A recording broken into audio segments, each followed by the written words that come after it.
people have, you know, had the plan of the March break, had that week off, and now they're back in their home offices looking to be at a regular schedule. I find a lot of the groups that I'm talking to, they've got their kids on homeschooling, they've got work hours set aside.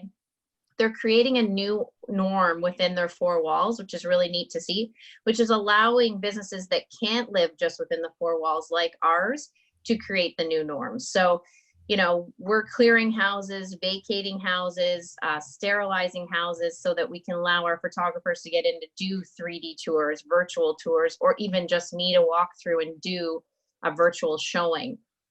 Those pieces are giving people the confidence back that we can complete the transactions that we're already in. And that's really been our big focus, is how do we help the people who've already sold their house and they have a closing coming up? You know, those are immediates. And as much as I keep begging people to stay home, I know I have to deal with those immediates one way or another. Yeah, absolutely. John, what are you finding? Yeah, I think you nailed it on the head. Until yesterday, basically, when it was announced that we can still be in business, obviously at a different capacity, I wasn't exactly sure what we could do, because I did not want to be responsible for putting someone in a situation where they weren't going to be safe. Now that we know that, I feel like now it's the creativity comes out, like how can we service people while keeping people's safety at the forefront? And I feel like people are like, they're rising up. The more and more I see this, I'm more and more thankful for the people that are like, hey, like this is actually a really good opportunity for me to spend time with my kids. Like, yes, it sucks, but let's all do our part. And like, what can we do to help each other has been the main theme, which I think is super inspiring. So I was away on vacation and I didn't know what to do. I was panicking for that week that I was away, because it wasn't a smart choice. Like things got out of hand really fast when we landed. I was like, oh boy. But now everything's sort of come full circle. And I think the main thing is watching the stats. I think our sales are probably going to decline a little bit as people have a little bit more fear of their safety. But as we come up with creative ways and safe ways to get people through houses, there's still that demand there. There's still people talking about the amount of people online looking for properties. Houses, what we're doing part of every day is making sure we're staying on top of what houses are selling for, how many are selling that day, how many contracts are happening, if there's canceled, and we're using that as an opportunity to reach out to people. And so I think as long as we're watching that and seeing what we've seen, it's been pretty healthy. So I think we're, like Sarah said, it's kind of, I think we're okay. Like for now, I think we're doing okay. Well, and I think what you said, John, you have to keep giving that confidence back. Like I run the numbers this year versus last year. And even though showings are down across Southern Ontario, anywhere between 42 to 50%, they're still higher than this time last year in 2019. So, I mean, you throw a complete insane virus across the planet and we're still seeing the rise in showings, when we're encouraging every agent. Like I've been saying to my team, please don't go out, and they're not. It's become really a big pull on counting on a strong listing agent to be able to provide you, if it's a 3D plan, a video, a floor plan, as many details as possible. This is where I'm like jumping agents' websites looking for neighborhood videos that I can share. So the more agents that have more content, the better we can share with our clients and give them that confidence. It's nice. I agree. I think we're learning as we go, and I think people who are creating an amazing virtual experience for people is going to be a game changer. How can we provide as much information so that people can feel comfortable making a decision without actually going through the house? You hear about condition on seeing the property first, but I mean, buyers are serious anyways the minute they've seen all of our stuff, and if they see a property, the chances are there's interest. But we have to take it to the next level, and I think that virtual capacity is going to be a game changer. Yeah. Absolutely. It's forcing us to get creative, right? And it is. And we are all adjusting to a new normal. And again, like Sarah said, it's kind of changing on the daily. So what we talk about today might be different tomorrow, right? Yeah. So we'll meet back 1 o'clock tomorrow. It'll be great. No problem. Okay. So John, what would you say is something that you're doing right now in your business to protect it for, we know that we're on a fairly long sales cycle, easily 60 to 90 days. So what are you doing today to protect your business for June, July, August right now? Well, that's a great question. I think the main thing we're doing is we're still staying in touch with people, and we're just doubling down on that. We're making sure that, I think our mindset was the first thing to have to change. And our mindset of how to grow our business changed to how can we help people? Because I think at this time of day, people are interested in hearing about what their house is worth if they're not considering moving, right? They're more so worried about what's happening in the world. So I think understanding that, yes, there's the people now we have to help, let's take care of them, but we're going to run out of those. And it's stay in touch with the people that are in our community that we can provide a positive outlet or a light to, I think. So our communication is very much just checking in, like people who are in an industry where they're impacted, it's going to affect their well-being and their ability to pay their bills. And I think being in touch with those people and just being a support system to them is sort of the name of the game. We all know that we're going to get through this. It's just that faith capacity we have as humans. And I know eventually we're going to get there. Our goal is not necessarily to think about the real estate, but to just be available as a source of help so that when they do think about real estate, they continue to think about us. It's sort of the same thing, just a different medium. And it truly comes from a place of like, hey, we care about you guys. We want to make sure you're doing well. Yeah, love that. Genuinely coming from a place of caring and wanting to check in on people. Totally. It goes back to, are you pushing a transactional business, which you can't push in this market, or are you a relationship-based agent? And if you're a relationship-based person, which you'll see so many successful people, I love working with people like John who are so relationship-based. You care about your clients like they're your family. So, I know for me, when things like this hit, I was calling and suspending some of my listings right out of the gate because I knew they had kids or elderly people living in their home. And I was like, there's no way I'm letting anyone into your house, right? But moving forward, the double down, I love that you're using that, John, because I've been spreading that like crazy. But it is going to be like a double down, I think, delayed spring market, right? We're going to hit this new norm, and there is such a backlog of buyers out there that didn't get in even January and February when we were crazy, that you're going to see come to the forefront. And, I have more and more agents now that they're sort of back into this groove, calling me saying, Sarah, what are you holding on to? What do you have coming up? Like, what can you give my buyers? And we're holding on right now, sitting on our clients, not releasing them to the market, sort of waiting for a more baseline normalcy. But it is going to create this sort of like boom, when all these agents start listing properties again. Yeah. So I think June, July are not going to be hot. And I think and I think that's a key piece that all of us need to keep with us, is to hear that, like, we want to be positive in people's lives. And these are awesome points of connections to call our database with, to not feel like we're bugging people. These are things that are positive things that we can spread to people. So I think that's an awesome little tidbit there. Insight. Very good. Definitely. Thank you. Sarah, how are you showing up? Are there specific activities you're doing in your day? I mean, you were saying you're creating kind of a new schedule, a new normal. What does lead generation or lead follow-up look like for you right now? What I've been doing is going through all our current clients and then all our position future clients, and it's a constant update. So I try to stick to sort of short lists of how many people I'm hitting each day with an update. Whether I'm just giving them a market update because they weren't scheduled till April or May or June, to say, here's how we're handling this. And then I'm also asking them for a little more support from their side. So as homeowners, they like this sort of interaction where they get to do a little bit more. Like, our stager is literally doing FaceTime calls with all our upcoming listings, going room to room saying, Sarah, remove the red picture frame, paint the shelves white, so that the homeowner feels like, okay, I know why I'm doing this, and I'm more engaged, right? Neat. So the day-to-day it hasn't changed, in that I'm not looking for the creation of new leads. I'm just going through my current clients, upcoming clients, and even past clients that, I find people who've recently bought have called me more than anybody to say, Sarah, are we okay? We just bought into this marketplace. We just spent this money. Can you give us some assurance? And as John said, it's just going through these people and constantly having the conversations. People are stuck at home. They want to hear your voice. They want to talk to you.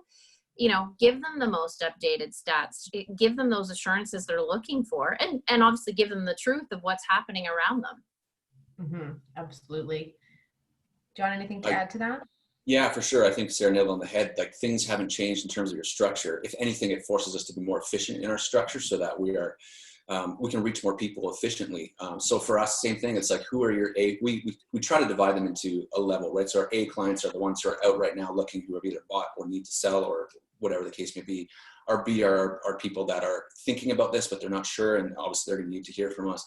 And then our C's are our follow-ups in our database. So we're just following up with that. We're just changing our approach, similar to what we talked about. And it's very much like, how can we create content, that we're putting out socially that I know our clients are seeing, as well as reaching out to them with like positivity, like, hey, just so you know, the market had this many new listings, this percentage of them sold, and this percentage sold for over asking price. So we're going to be watching this day to day, and that's going to determine how the market is performing over the next while. But we're just going to stay in touch with this, or each and every day we'll send you something new. And what I've discovered, it's kind of a humbling experience, is that texting is how I've done my business. And people are, now I'm setting up Zoom calls, and they're like, hey, John, just so you know, it's nice to see your face.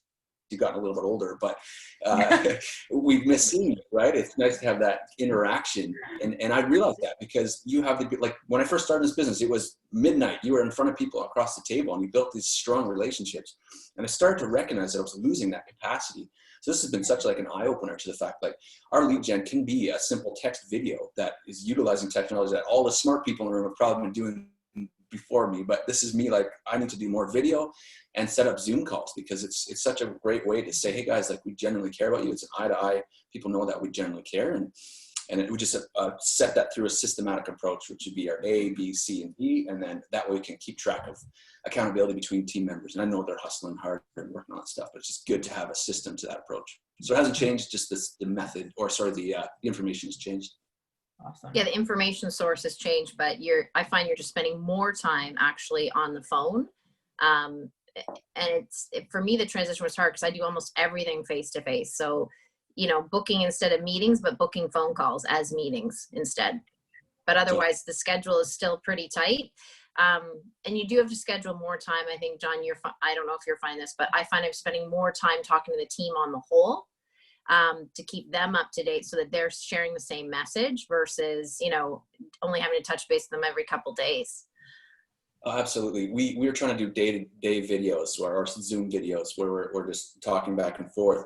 And number one was focusing on our mindset. Now, our team's awesome. They have such a great mindset through this process, and we're just trying to stay connected together on what we need to communicate. And then any new situation we're dealing with, there's these new problems we've never encountered. And it's like, why not just get together and mastermind together what we can do to be better in this situation, and how we can spread that sort of throughout our community. So yeah, it's definitely, we're in contact more. Like, I'm exhausted at the end of the day because I'm talking to people more and more, but I love it. Like, I think it's a great reset.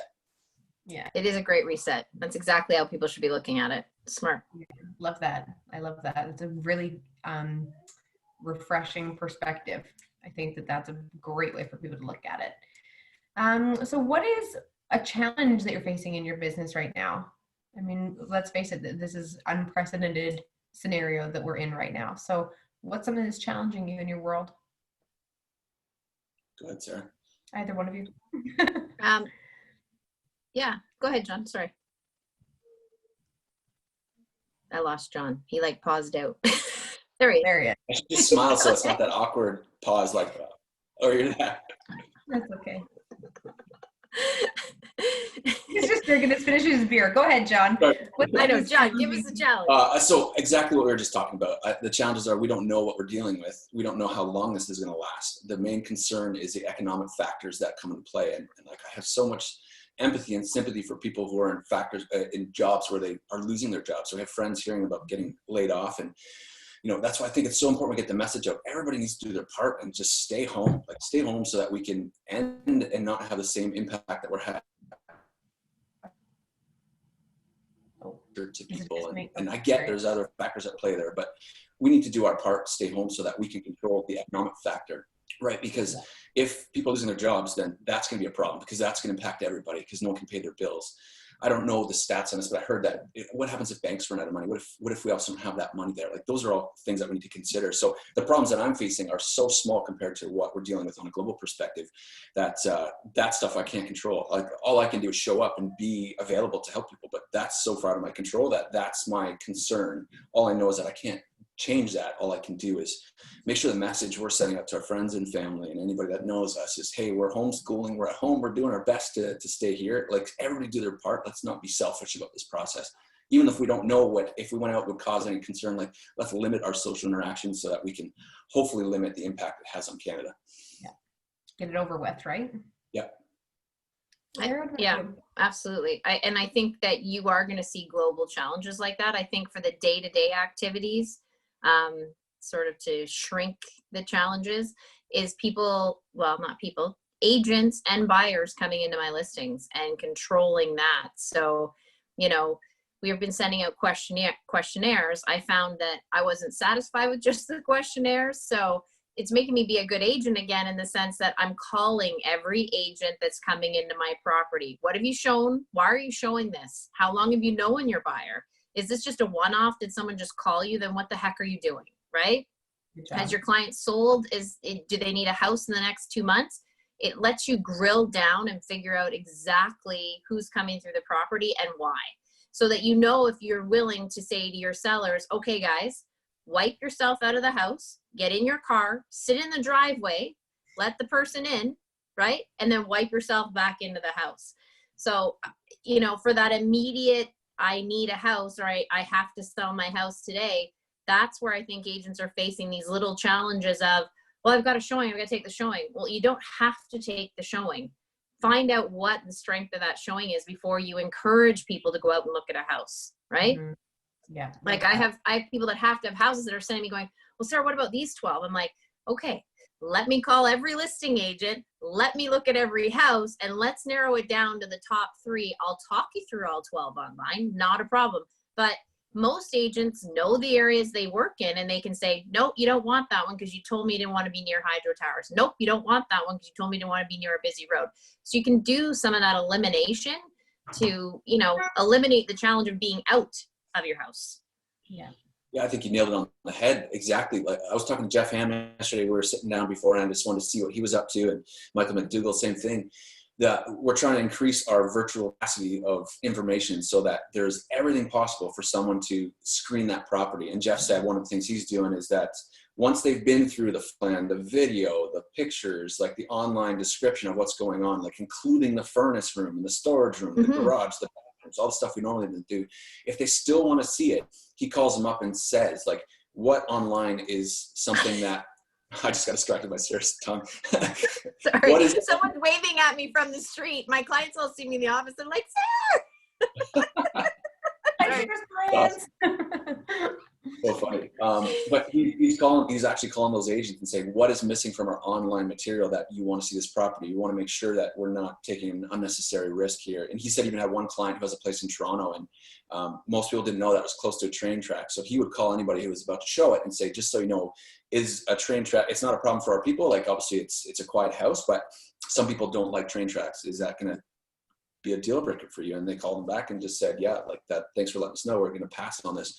So I think that would maybe sometimes you can hurt yourself in that process, but I think at the end of the day, you're just screening people better, and it's forcing us to be better and more intentional about sitting down and just being really purposeful in what's happening and being on top of it to say like, hey, we've got to limit interactions. Let's screen people as best as possible.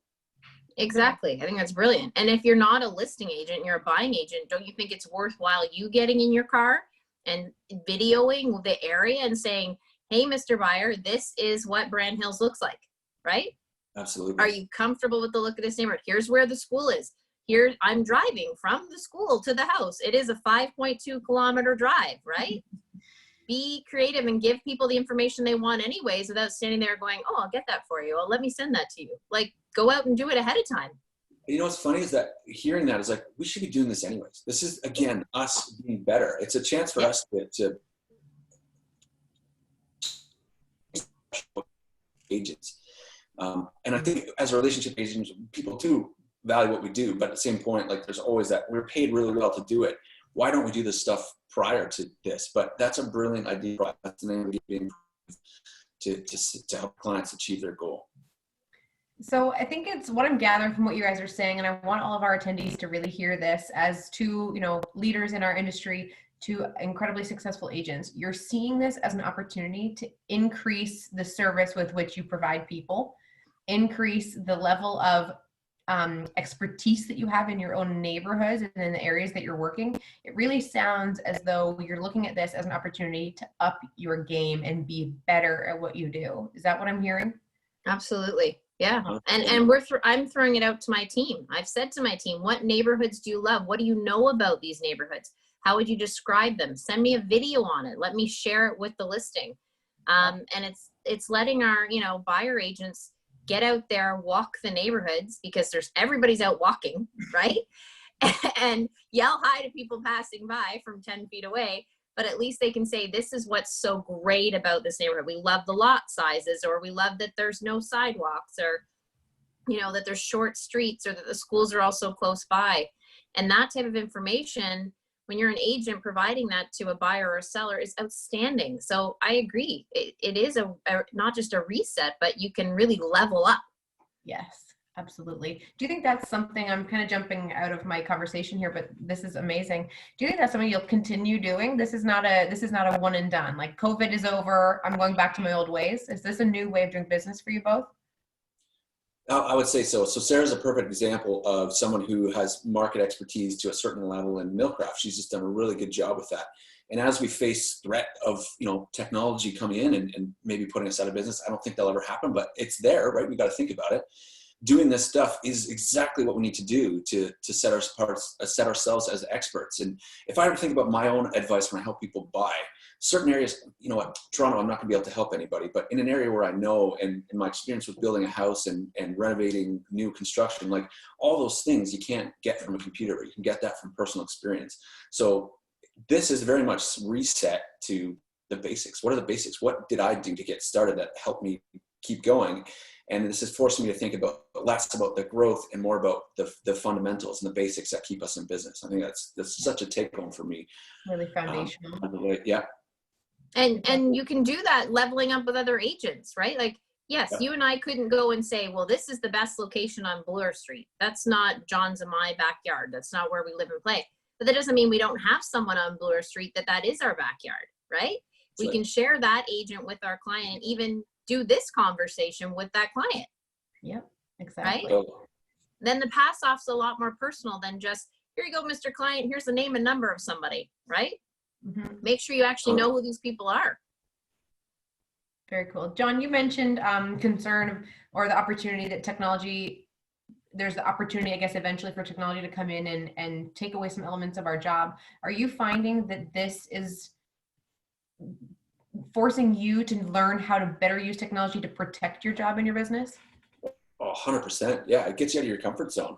I think over the last while, I've been slowly growing towards just managing the business versus working with individuals. And I think you get carried away with technology that you forget the personal side of stuff. So technology is here. Let's use it to strengthen the human connection that keeps us in business and that we so thrive to have. Hence the reason why we're all here today, because we just need that human interaction. So technology sometimes can be seen as a scary thing, but it's really not when you use it for the right thing. And I think that's the theme that I keep coming back to. It's like, yes, like technology, we need to be better with it. And if you were going to ask one of the questions, what could you be better at? It definitely be utilizing technology and just bringing it to all aspects of our lives. Now we're kind of forced to, it's just a great learning lesson.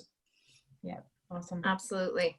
And I think I was speaking to agents across the country yesterday, and someone else brought up that point that, oh, maybe during this people will see that there's no point to an agent, but it races home even harder for me that at the end of the day, real estate is very emotional, right? It's divorce, it's having babies, it's losing loved ones, it's, your economic strength, your economic failures. And if you don't have someone there personally guiding you that you trust, then you don't care what the app is telling you.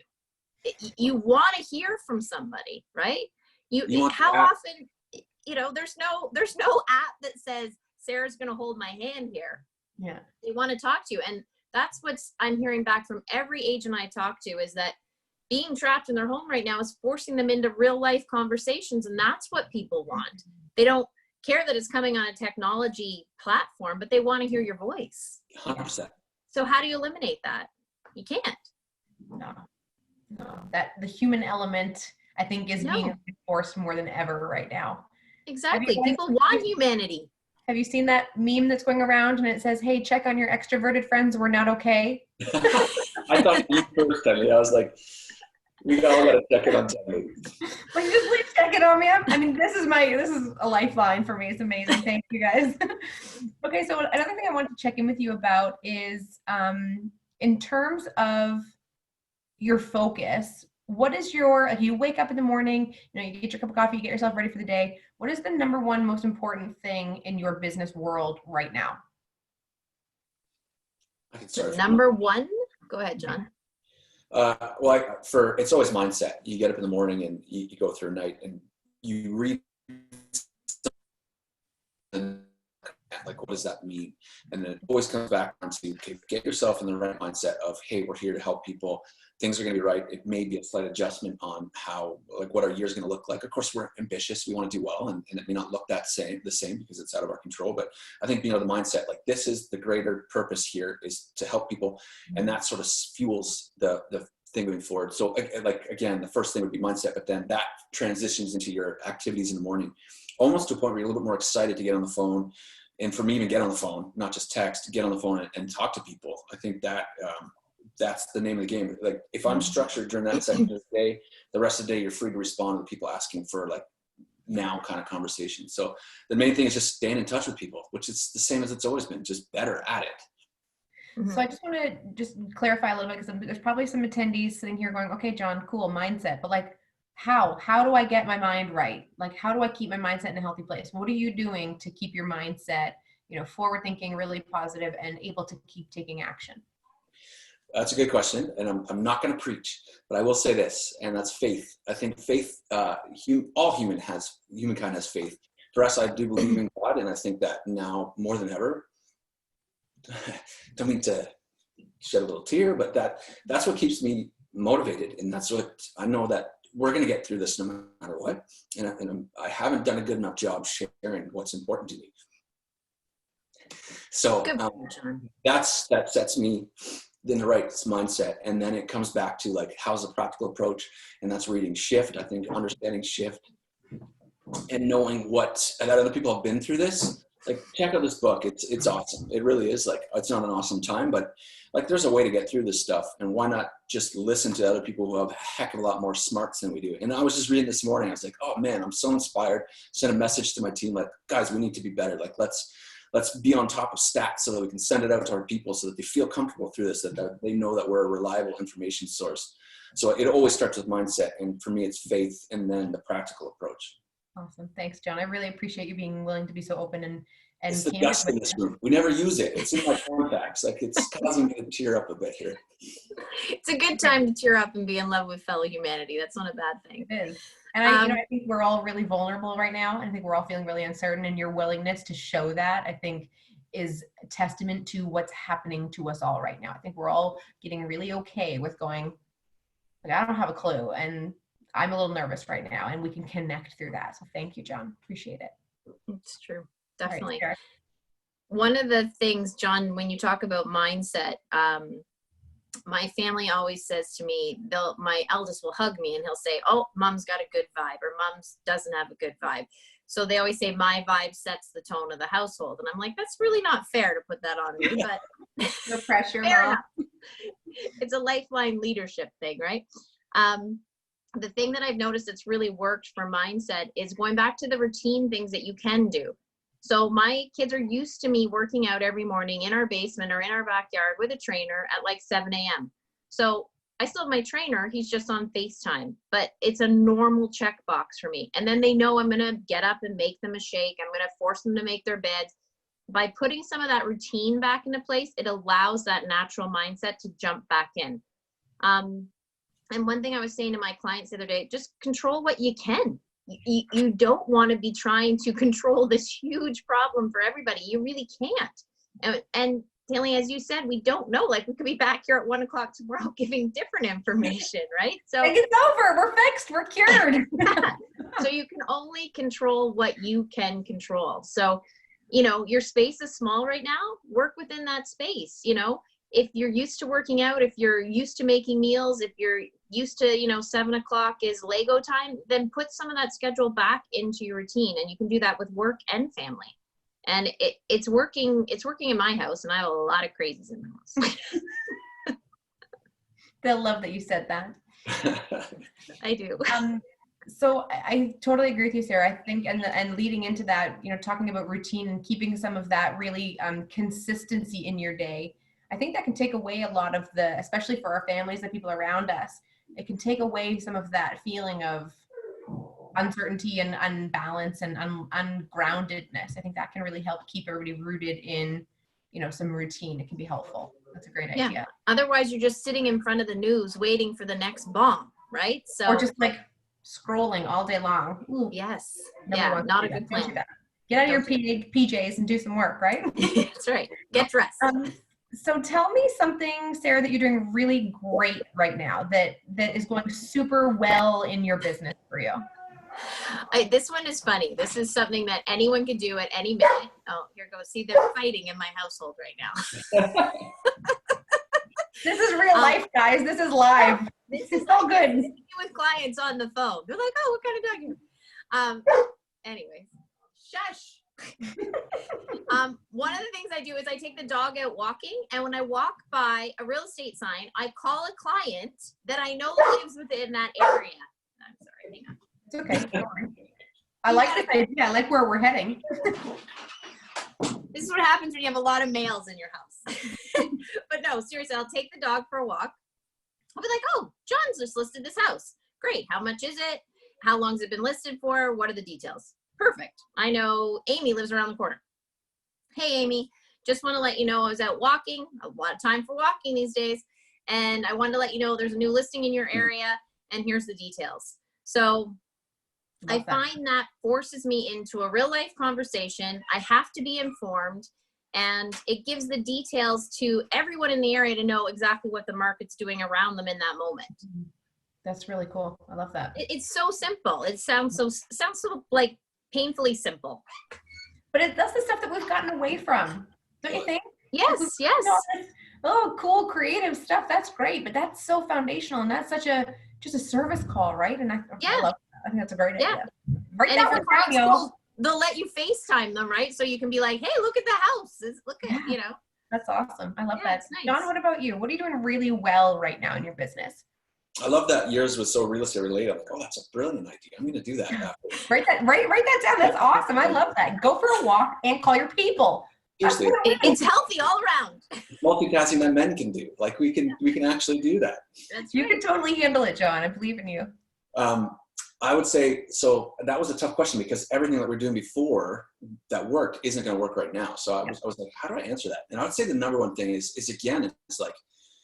spreading the news that we are going to be okay, is being positive in people's lives and just being available to listen to people's needs. I think that we're trying to do that really well. I feel like we're being intentional about it. So that was one of the things that is going well, but I wouldn't say we're great at it. But that I think that's something that we're definitely focused on. And it's been amazing to see the response to that stuff. Yeah. Yeah. You guys are doing a great job of that. I follow you guys on all your feeds and everything. And the messages that are coming out are like, no, not business as usual. And we're carrying on. So yeah. And I think that's an amazing message right there. It isn't business as usual. Yeah. But we're still the same people with the same information, and we still want to share it with you. Right? Yeah. Absolutely. And we'll get through this. We're going to rise above. We are. Yeah. So I'm going to ask you one more question, and then I'm going to open up the floor in the chat box for attendees to ask any questions that they might have from you guys. Is that okay? Sure. Cool. Okay. So, and I fully appreciate that we don't have crystal balls. So I'm not asking you to, formulate thoughts because in reality, we just cannot know what's going to come from this. But what I'd like to know from each of you is, what do you hope comes from this? We all know we're not coming out of this the same way we went in. I think this is going to change a lot of things for the better. And I'd like to know what you guys hope will come from this. I seriously hope that our clients and our friends and our colleagues look at us as trusted resources and know that regardless of what happens, we're going to be here as information providers, as shoulders to lean on, as John has put it, as hopefully sort of a voice through the storm that can shoulder it with you. I think that we're going to come out stronger in that people don't see us simply as transactional. They're going to see us as what we do every day. And that's, you forget that people don't see us on our phones or in our cars at midnight, or buying the latest book or picking up a cupcake, whatever silly little thing I've seen so many agents do to try to keep their clients happy, comfortable, and, show them truly that you're their friends or family members within their lives. So I think you're going to come out at a higher level of relationship living with your clients. Love that. I think you're right. John, what do you think? What do you hope comes from this? I hope that it's similar to Sarah was saying, like, I think there's a challenge for us right now, and there's an opportunity to learn from the situation to be better and to be more involved in people's lives. We're so focused on trying to create businesses and be efficient that sometimes we forget we're dealing with people's most largest transactions. So I feel like it's an opportunity for us all to just show some more love and show people what we actually are. Like, we got into this business because we like helping people. And sometimes that's distracted by not being on the screen. We can't see the passion that we have when we're helping someone at midnight, when you'd rather be watching a show or sleeping. Like, sleeping would be nice at midnight.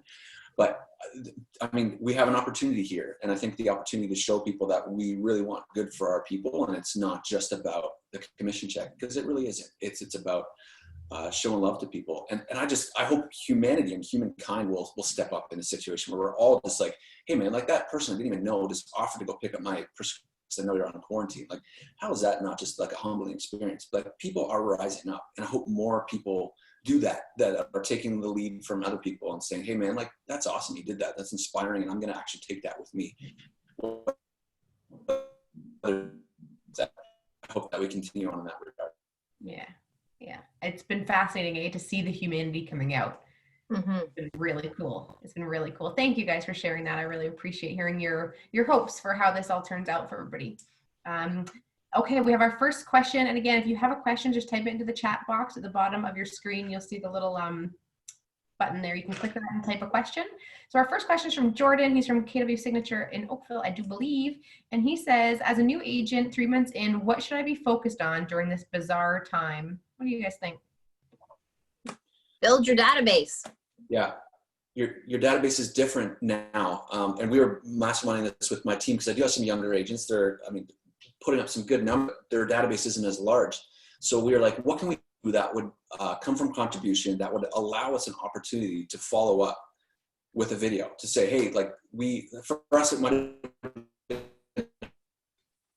have food and drop it off to the situation. I don't even know the legalities of that because you obviously can't touch everything, but find some way to come from contribution that would allow us to meet people, that would allow us to follow up systematically. Because if you don't have that database, yeah, you're kind of starting from scratch, and you can't go knock on doors, and you can call people, but I just think work on your database, exactly Sarah said, but be creative in your approach to it, because you have to be sensitive to the fact that people don't want to know about selling their house right now. They're worried about other things. Yeah, there's a lot of But they are worried about the value of their house. Yeah. And that is our job, right? Don't ask to sell someone's house. Don't ask for the business, but give them the information. That will build your database. Yeah, absolutely. I think now another thing you can be doing, Jordan, anybody you know who owns a house, even if you didn't sell it to them, if you know somebody who owns a house, call them up and just say, hey, can I do a video CMA for you? If you're curious about that, and then get off the phone with them, pull some comparables, and then do a screen share and walk them through each listing to show them what's happened in their neighborhood lately. I mean, that's a really simple kind of touch point, and it gets you in front of them and shows your knowledge, right? Awesome. Thank you guys for your thoughts. Hey, Melissa from Royal LePage says, what platform are you using to send videos to clients? Cool. So Liam, my teammate, just sent this to me. It's called Record It.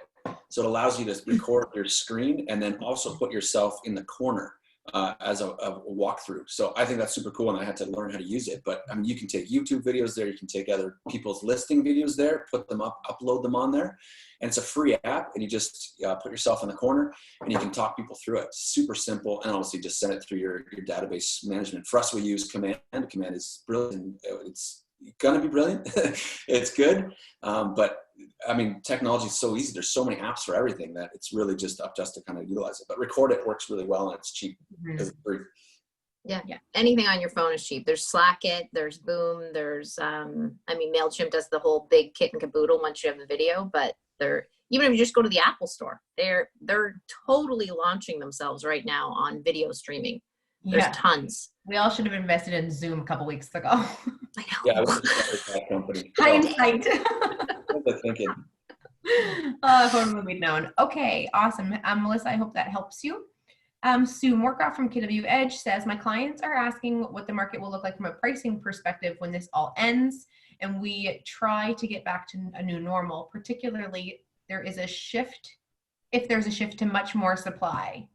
So what do you think is going to happen to prices if there's a whole lot more supply? Well, I mean, simple economics, but but I think even when you see a shift to more supply, there's going to be the same backlog of buyers, right? It's not like, oh, all the buyers are out there buying.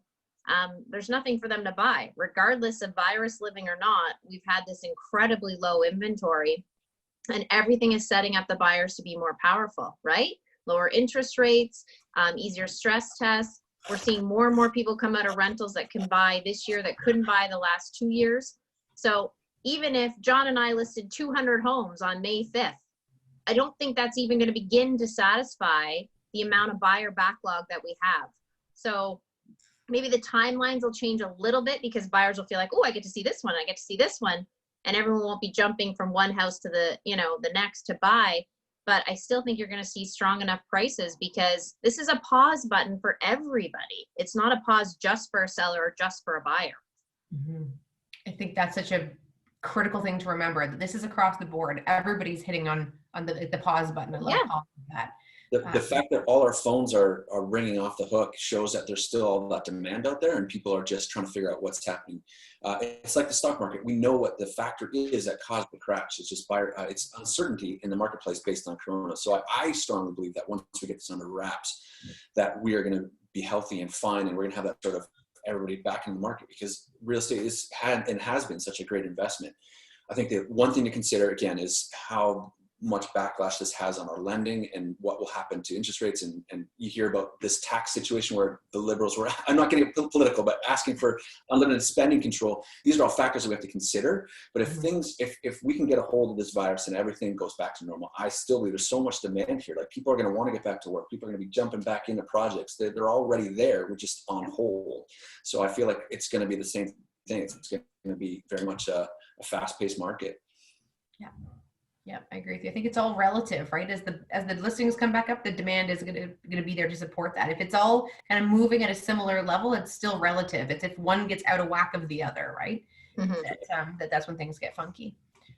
Jonathan asks, any tip for landlords? Anything specific, Jonathan? Would you buy a property right now, Sarah or John, if the right property and opportunity came up? Absolutely. Absolutely. Yep. John? Did I freeze on John? I cut out there for a second. Sorry about that. That's okay. Would you buy a property right now if the right opportunity and property and price came up? 100%. I was just talking to my wife about this. We had built a house and I promised I wouldn't get her involved in any more projects until I gave her a little bit of a break.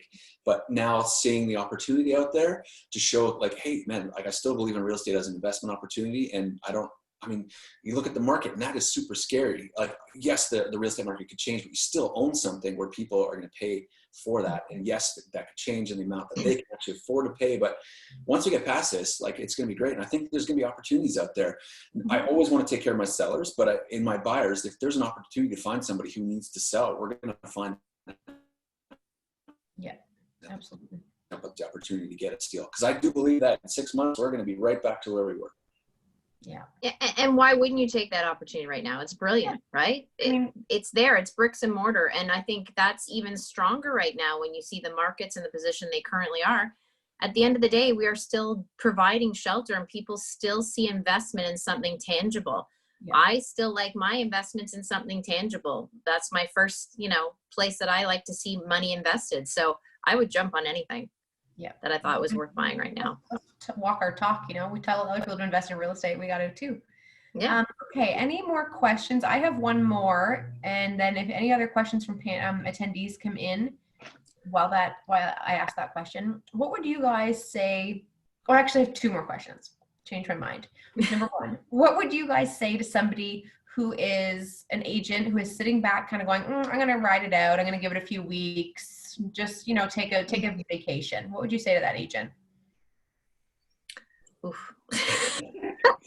Other than, as people who love to be productive, I have a hard time with that question, because like, you shouldn't be an agent then. Like, there's John and I are thinking the same thing here. We're like, nah. No, yeah, go pour coffee or something. But I would say, like, we're going to have a shakeup in the industry, and some people are going to go broke waiting for this to change. Not go broke, but they could run the risk of going broke. So it's all about limiting your expenses and doing the work necessary so that when we are ready to go, people are thinking you first. So don't ride it out. This is an opportunity to rise up. That's why we say double down. And I wasn't the first one to say that. I wish I was, but someone way smarter than me did. And I'm going to double down. I'm going to maybe double down.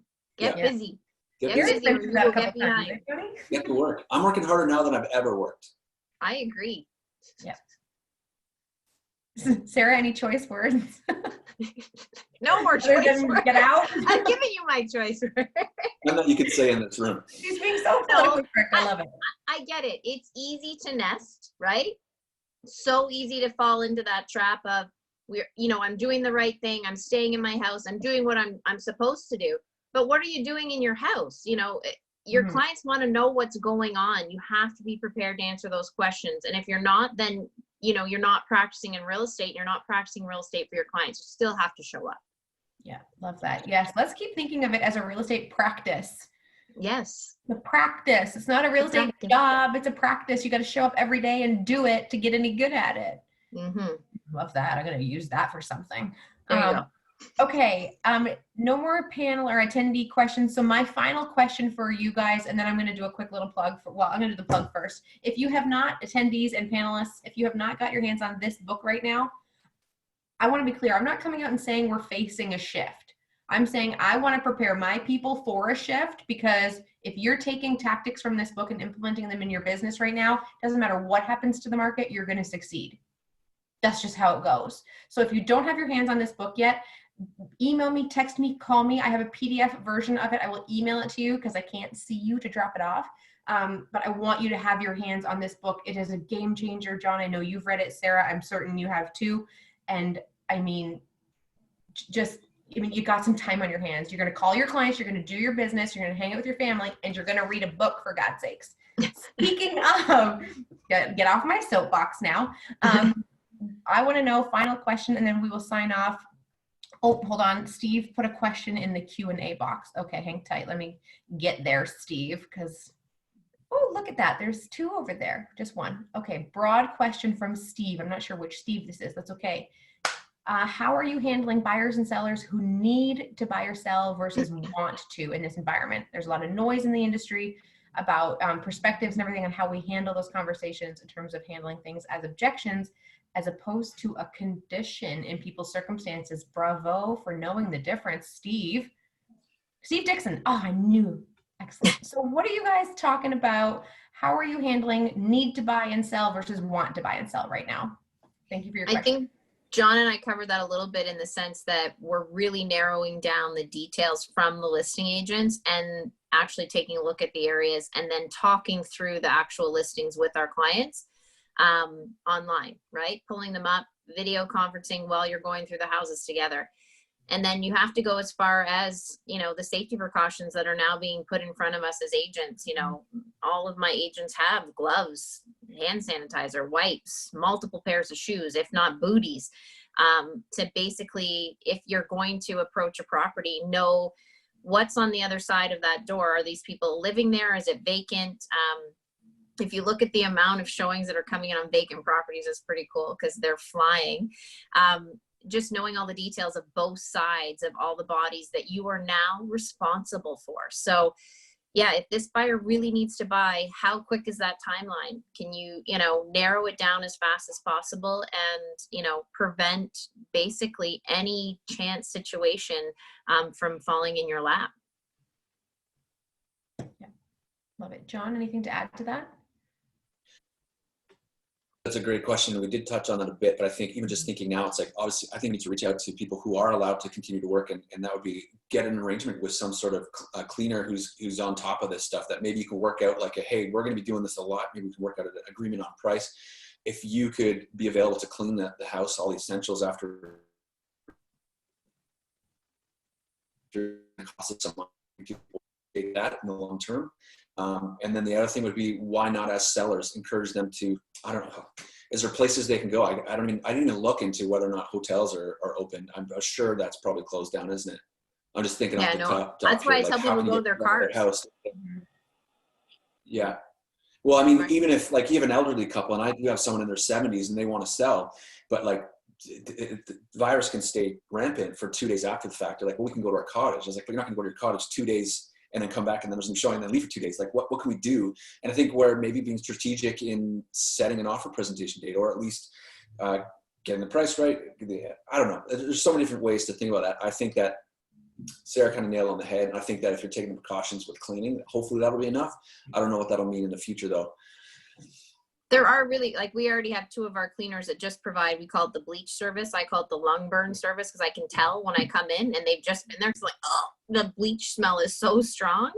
And they're wiping their way in and wiping their way out of pathways. And I mean, we're just using them repeatedly on any property that has to sell. Good job. That's smart. That's awesome. Okay, amazing. I think we've covered all the attendee questions. My final question for you, I'm an avid reader. I just like soak up books and knowledge. What are you guys reading right now? I just gave you my book at the beginning of the conversation. Oh yeah, everybody didn't catch it though, so tell us again. Oh, it's so good. This is maybe a little, Voices of Powerful Women. I got a note to self that right now. It's really good. I'm reading that one too. Are you, John? It's really good, eh? I should. It's really cool because my book club and I, we've continued. So this is our newest book right now. But it's a good book. Okay, thank you. I appreciate it. John? Mine's The Shift. Excellent. That makes the most sense right now, and it's providing insights of how to advise, and that's the name of the game. So it's totally applicable. Awesome. Do Okay. you find you don't read 2 books at the same time though, John? Like The Shift and something else? 4 on the go. I have 4 on the go. So what are the other 3? Oh my God. I can't, that's the problem. I can't remember the titles. I have to write it down. It just doesn't happen to be here. All right, post them on your social media later, will you? Everybody go follow John at what? What's your thing? Oh shoot. You never actually say it, do you? Because you No. don't. You have a YouTube channel, I guess. It is just John Van Geest. I should have known that. Yeah. Just John I was Van like, I'm pretty sure it's just John Van Geest. I can look it I up. think for so, you. yeah. That's Sarah, good. what's your handle? We're just teamlogue.ca. Yeah. All right, just Team perfect. Logue. So Yeah. follow them. John will post his books later, right? Awesome. Yeah, we'll definitely Thanks, do that. buddy. Appreciate it. Okay, so to our panelists, thank you guys so much for being here today. I really appreciate you sharing your knowledge, sharing your wisdom, and again, being willing to kind of open up and be vulnerable and just recognize that we're all in this together, and none of us know what's going to happen. Nobody knows. I heard something the other day that I'll lead or end with this. Thank you to all of our attendees for coming. If you're experiencing any anxiety or worry right now, it's because one of 3 things are happening to you. You're either not doing things that you know you should be doing, maybe in your business. You're doing things that you know you shouldn't be doing, or you're trying to control something that is so far beyond your control and you just have no opportunity to do that. If you're doing any of those 3 things right now, you're going to be feeling pretty uncomfortable. So find ways to do the things that are important, stop doing the things that aren't, and let go of trying to control something that is so far beyond you. We're all going to get through this together, and we're going to come out better for it. That is my deep, deep belief. So thank you. Thank you. I appreciate that. Thank you so much for being here today. I appreciate you all. If you want a copy of The Shift on PDF, text me, email me, call me. If you don't know my information, you know John or you know Sarah, reach out to them, and they'll get me in touch with you to get you a copy of that book. It can absolutely change the game for you right now. It is time to take market share. Okay, have an amazing afternoon, everybody. Thank you so much. I appreciate you both a ton.